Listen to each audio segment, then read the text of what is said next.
Hello and welcome guys, कैसे आप सब आ सकते हैं। बहुत ही बढ़िया होंगे। आज के इस वीडियो के अंतर्गत हम आपको पॉलिटी के जीके के क्वेश्चन के एमसीक्यू क्वेश्चन बताने वाले हैं, जिसमें कि भारतीय संविधान के महत्वपूर्ण क्वेश्चन रहने वाले हैं। ये चीज ध्यान में रखिएगा। इस चैनल के माध्यम से आपको पॉलिटी का सीरीज चल रहा है, जिसके अंतर्गत कि आपको हमने दो वीडियो यानी पार्ट 1 और पार्ट 2 ऑलरेडी अपलोडेड है। अगर ये वो वीडियो नहीं देखे तो इस वीडियो को देखने के बाद उस वीडियो को देख सकते हैं। हर एक वीडियो के अंतर्गत आपको 15 क्वेश्चन मिलने वाला है। 15 क्वेश्चन हर एक वीडियो के अंतर्गत मिलेगा और आपको पॉलिटी का पूरा संपूर्ण नॉलेज और जितना भी आए, आप ये चीज ध्यान रखिएगा कि इस वीडियो से अगर आपका कोई भी एग्जाम हो, चाहे एसएससी हो, सीजीएल हो, कोई भी हो, या यूपीएससी हो, एसएससी हो, जीडी हो, कोई भी एग्जाम हो, हर एक एग्जाम में इससे 10 या 15 क्वेश्चन जरूर रहेगा। इसलिए आपको इसे जरूर अच्छा से पढ़ाई करना चाहिए, अच्छा से सीखना चाहिए। तो चलिए बिना देरी के स्टार्ट करते हैं। आपसे उसके पहले आपसे एक छोटी सी रिक्वेस्ट है कि आप अगर चैनल पे नए तो चैनल को जरूर सब्सक्राइब कर लीजिए और वीडियो अगर पसंद आए तो वीडियो को लाइक जरूर कीजिए। चलिए, पहला हमारा क्वेश्चन है, 31वां नंबर क्वेश्चन हमारा है कि संविधान सभा के सदस्य ने कितनी तारीख को भारत के संविधान पर हस्ताक्षर किए थे। यानी संविधान के जो सदस्य थे, संविधान सभा के जो सदस्य थे, उन्होंने भारतीय संविधान पर हस्ताक्षर कब किए थे। तो उसका डेट आपको यहाँ पे बताना है। तो इसका ए नंबर में आपको 26 नवंबर 1948 को, बी नंबर में 24 नवंबर जनवरी 1950 को, और सी नंबर में 26 नवंबर 1949 को, और डी नंबर में 24 जनवरी 1952 को। इसका राइट जवाब आपको हमारे कमेंट सेक्शन में बताना है। अगर आपको कोई भी समस्या आती है तो आप हमें कमेंट सेक्शन में जरूर बताएं। चलिए, इसका हम अगले जवाब हम इसका बताते हैं। तो इसका जवाब आपको ऑप्शन नंबर बी हो जाएगा, 24 नवंबर 1950 ईस्वी को।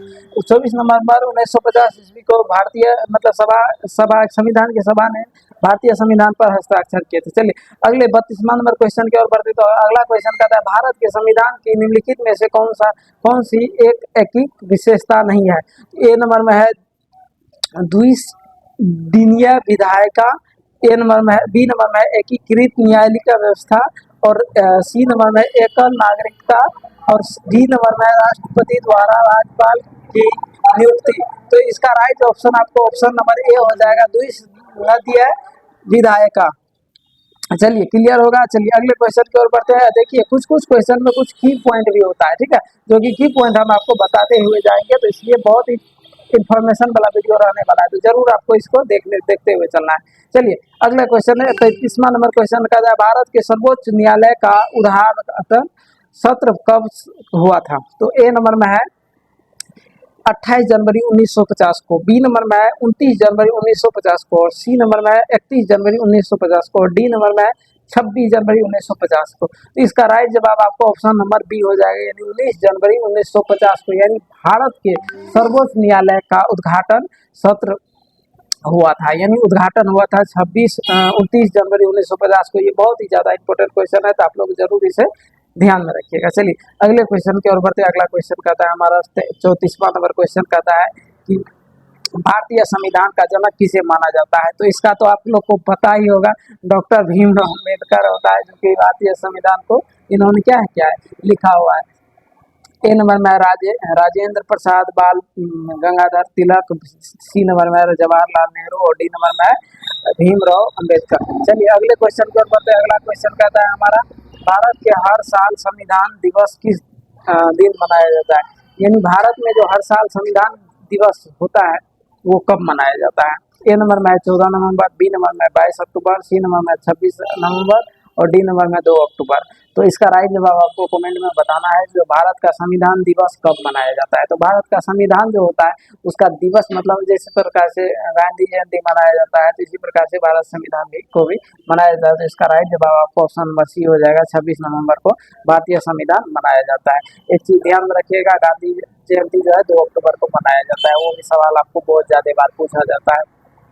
चलिए अगले क्वेश्चन की ओर बढ़ते हैं। तो भारतीय संविधान की कौन सी विशेषता देश में सरकार के एक से अधिक स्तरों के अविष्ट का उल्लेख करती है। ए नंबर में है कट्टरवाद, बी नंबर में उदारवाद, सी नंबर में संघवाद, और डी नंबर में है धर्मनिरपेक्षता। तो इसका राइट जवाब आपको ऑप्शन नंबर हो जाएगा संघवाद, ऑप्शन नंबर सी संघवाद हो जाएगा इसका राइट जवाब। चलिए इसका क्लियर है। अगले क्वेश्चन में इसी में देखिए थोड़ा सा जो हम बताए थे कुछ की होता है, किसी चीज का नोट्स होता है, वो भी हम बताते हुए जाएंगे। तो देखिए संघवाद भारत सरकार की एक प्रणाली है जिसमें जिसमें केंद्र और उसके घटक भागों जैसे राज्यों का प्रतापों के शक्तियों को विभाजित किया गया है। अर्थात कि संघवाद भारत सरकार की एक प्रणाली है जिसमें केंद्र और उनके घटक भागों जैसे राज्यों का परतों के बीच शक्तियों को विभाजित करता है। चलिए तो इसका क्लियर हो गया होगा। चलिए अगले क्वेश्चन की ओर बढ़ते हैं। तो अगला क्वेश्चन में कहता है भारत के संविधान के द्वारा किस प्रकार की नागरिकता प्रदान की जाती है? एकल नागरिकता, क्षेत्रीय नागरिकता, दोहरी नागरिकता और अस्थायी नागरिकता। तो इसका राइट जवाब आपको ऑप्शन नंबर बताना है। ऑप्शन नंबर ए में है एकल नागरिकता, क्षेत्रीय नागरिकता, दोहरी नागरिकता और अस्थायी नागरिकता। तो आपको इसका क्वेश्चन हम फिर से दोहरा देते हैं। भारत के संविधान द्वारा किस प्रकार की नागरिकता प्रदान की जाती है? तो भारत का जो संविधान है वो किस प्रकार से नागरिकता प्रदान करती है, नहीं देती है? तो इसका राइट जवाब आपको ऑप्शन नंबर ए हो जाएगा, एकल नागरिकता। एकल नागरिकता इसका राइट जवाब हो जाएगा। चलिए अगले क्वेश्चन की ओर बढ़ते हैं। इसमें देखिए भारत का कोई भी नागरिक पूरे भारत में नागरिक और राजनीति अधिकार का लाभ ले सकते हैं, हकदार है, लेने का हकदार है। जैसे देखिए आजकल जिसको मतलब कोई नहीं पहचानता है वो भी चले जाता है कि मतलब इलेक्शन लड़ने के लिए, ठीक है। भले एक मुखिया है जो आपको राजस्थान का है, वो राजस्थान में अभी वर्ल्ड रिकॉर्ड तोड़ा हुआ है इलेक्शन हारने के लिए। वो करोड़ों बार मतलब हजारों बार इलेक्शन लड़ा है। वो आज तक एक मतलब सबसे छोटा होता है अपने गांव सब में, एक सबसे छोटा जो होता है ना इलेक्शन, जिसको मुखिया से भी बहुत निम्न प्रकार का होता है, पंच या सरपंच। हाँ, पंच या सरपंच होता है। सरपंच के स्तर से ही वो स्टार्ट किया है और मतलब विधायक तक लड़ा है। टिकट उसको सब कुछ का मिला है, लेकिन आज तक कोई भी चीज में जीता नहीं है। क्यों नहीं जीता? क्योंकि उसके अंतर्गत क्या है कि उसके पास पैसा ढेर सारा पैसा है, लेकिन उसको लोग सपोर्ट नहीं करता है। मतलब नागरिक जैसे जनता अगर आपको चाहेगी तभी तो आप प्रतिनिधि बन सकते हैं ना। आपको जो चुनेगा तो आपको जनता चुन सकता है, आप अपने मन से तो चुन नहीं सकते, चाहे आपको कितना पैसा है उससे कोई लेना देना नहीं है। बस आपके अंतर्गत क्या रहना चाहिए? आपके अंतर्गत क्षमता रहना चाहिए, आदमी को मोहने की क्षमता रहना चाहिए, आपको उसके मन के भाव को समझना चाहिए, क्या जनता चाहता है वो समझना चाहिए। तो ये सब चीज राजनीतिक बात है, इसको आपको समझना जरूरी है। चलिए अगले क्वेश्चन की ओर बढ़ते हैं। तो इसलिए वो नहीं जीता है। तो अगले क्वेश्चन की ओर बढ़ते हैं। 38 नंबर क्वेश्चन का था निम्नलिखित में से किस अधिनियम ने विधायिका में संघीय विशेषताओं एवं और प्रतापीय स्वायत्तता की शुरुआत की और केंद्र और प्रतापों के बीच विधायक की शक्ति के विवरण के प्रभावधान भी किया। अर्थात कि कौन सा ऐसा जो है निम्नलिखित में जो हम बताए हैं, निम्नलिखित में इसका ऑप्शन पहले समझ लीजिए तब क्वेश्चन आपको समझा देते हैं। देखिए भारत सरकार अधिनियम 1858, भारत सरकार अधिनियम 1935 और भारत सरकार अधिनियम 1919 और भारत सरकार परिषद अधिनियम 1909। इसका राइट जवाब आपको ऑप्शन नंबर बी हो जाएगा। तो इसका देख लीजिए, इसका राइट जवाब हो जाएगा ऑप्शन नंबर भारत सरकार अधिनियम 1935। अगले क्वेश्चन के ऊपर अगला क्वेश्चन के अंतर्गत आता है कि निम्नलिखित में से कौन सा शब्द भारत के संविधान की प्रस्तावना में राज्य यानी रिपब्लिक शब्द के पहले नहीं है? ऑप्शन ए नंबर में संप्रभुता, लोकतांत्रिका, डी नंबर में संघीय और डी नंबर में समाजवादी। तो इसका राइट जवाब आपको हो जाएगा संघीय यानी फिटलैंड। चलिए अगले क्वेश्चन की ओर बढ़ते हैं। देखिए इसका नॉट से भारत संविधान की प्रस्तावना भारत को एक संप्रभुति, समाजवादी, धर्मनिरपेक्ष और लोकतांत्रिका गणराज्य घोषित करती है। ये चीज समझ गए हम लोग, बहुत स्मॉल चीज है, ये सब चीज समझे।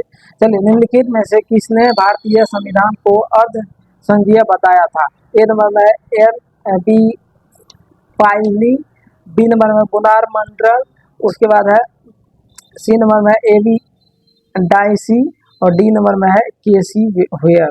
तो इसका राइट जवाब आपको हो जाएगा के see here, option number D. चलिए अगले क्वेश्चन की ओर बढ़ते हैं। निम्नलिखित में से कौन सी भारतीय संघीय ढांचे की एक विशेषता नहीं है? तो इसका ए नंबर में हो जाएगा निम्नलिखित संविधान, डी नंबर में हो गया विवादों के निपटाने के लिए स्वतंत्र न्यायपालिका, ये सी नंबर में एक लिया एकल स्तरीय सरकार, और डी नंबर में आपको केंद्र और राज्यों के बीच की शक्तियां का विभाजन। तो इसका राइट जवाब आपको ऑप्शन नंबर ए हो जाएगा। यानी ऑप्शन नंबर ए में जो है कहता है एकल स्तरीय में कौन सी भारतीय संविधान ढांचे की एक विशेषताएं नहीं है। तो इसमें यह एक विशेषता नहीं है एकल स्तरीय सरकार, यानी कोई एक आदमी सरकार नहीं बना सकता। चलिए, निम्नलिखित में से कौन सी भारतीय संविधान की संघीय विशेषता नहीं है। ए नंबर में दोहरी सरकार, बी नंबर में शक्तियों का विभाजन, सी नंबर में निम्नलिखित विभाजन, और डी नंबर में अखिल भारतीय सेवाएं। इसका राइट जवाब ऑप्शन नंबर अखिल भारतीय सेवाएं। अगले क्वेश्चन की ओर बढ़ते हैं। अगला क्वेश्चन कहता है निम्नलिखित में से किसने भारतीय संविधान की प्रस्तावना को भारतीय संविधान की राजनीतिक कुंडली के रूप में वर्णन किया था। ए नंबर में है A.N.